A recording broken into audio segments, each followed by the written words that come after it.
Hey YouTube, thanks for watching my channel once again. This is retired First Sergeant 210 over here in San Antonio, Texas.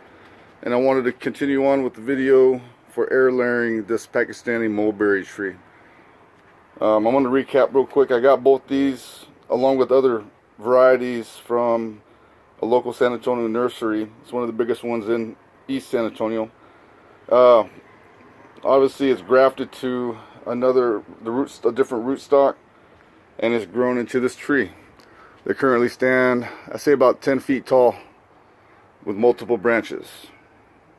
Alright, I was tasked from the nursery that wanted me to clone each of these with as many air layers as possible. So what I'm planning on doing is starting with this branch right here at the bottom. I already made it a small incision around. You can see the sap coming out, kind of like from the figs, same concept, and that's where the first air layer is going to occur. Alright, you have one node right here. So what I did, I cut right above the node and then right below the node. The next node is probably about half an inch below that, so I kept it about an inch apart, so whenever I start peeling the bark off to get to the cambium layer, you'll see what I mean. Okay, I peeled off the outer layer of the bark, and once again the node is right there where the little bump is at behind the on the cambium layer. I cut around on top and bottom of it, and my next step is to scar it. Alright, you'll see what I mean in a minute. And to scar, what I use is my grafting knife, and all it is simply going up and down, scraping up and down on the cambium layer. If you can see what I'm doing right there, I'm disrupting the cells in this area right here. Alright, you want to disrupt all of it, all the way around. Alright, moving on to the next step. Alright, I've completed the scarring of the area where I'm going to air layer, and my next step is to place my sphagnum peat moss, which is very damp right now, on this aluminum foil, which is about the size of my palm.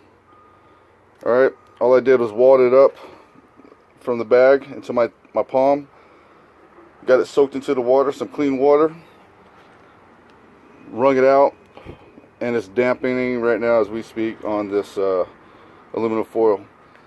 Now the next step I do in this process is I use my spray bottle. In this spray bottle I have about a cap full of Super Thrive. Alright, put Super Thrive, fill it up with clean water, shake it up pretty good, and I spray a couple times on the sphagnum peat moss. And then finally, the last thing I put on this aluminum foil before I place it on the tree for the air layer is some rooting hormone. All I do is sprinkle just a little bit to cover it up a little bit, not too much, and that's it. Sprinkling on like this onto your soil kind of helps with you know, I've known a lot of people that use paint brushes, or they use even their finger to put that the rooting hormone on the scar. In my opinion, it's not 100% on. A lot of times, you know, you'll miss spots or it'll blow away, and the last thing I want to do is mess with this before throwing on my sphagnum peat moss. I don't want nothing to go wrong with this air layer. Alright, kind of hard to show you with one hand, but basically I covered the whole scar with sphagnum peat moss all the way around with this aluminum foil, and I'm going to secure it on. And the last thing I do after securing it with the aluminum foil, everything's nice and secured, no airs going through it.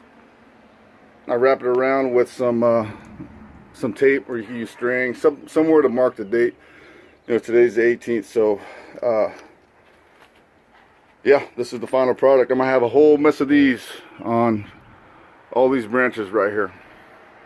All right, this is the first one, and hopefully by the end of the month, maybe the beginning of next month, we'll see some results. So all right, well, thanks for watching. Just wanted to show you a quick video of how I air layer this mulberry. All right, thanks for watching, guys.